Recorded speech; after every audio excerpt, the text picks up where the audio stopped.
The prize overall is about a two-way relationship, and I think we're using a lot of outdated technology, and I would describe it sometimes as clunky technology in terms of how services interact with us.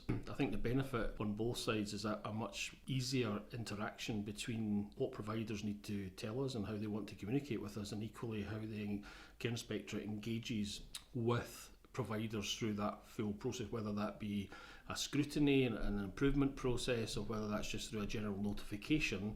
That journey should be easier and also less time consuming.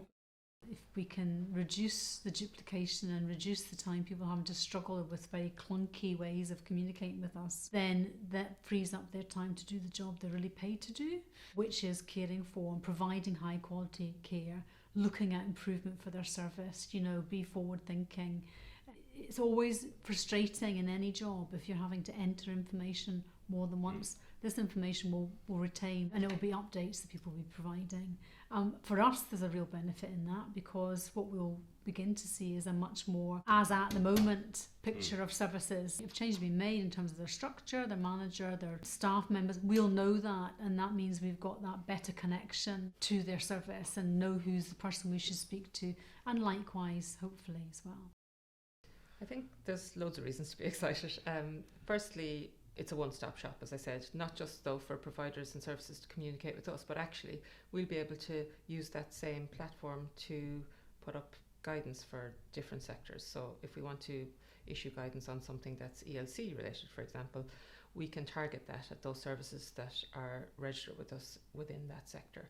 So it's going to be more of a two-way communication than it might have been up to now using e-forms and registration, whereby often that's a one-way communications with providers telling us about things. This is our opportunity to also feed information back to them. Yeah. So it should be a more seamless experience. And overall, it's about, I suppose, just making it easier for people to communicate with us and for us to communicate with them.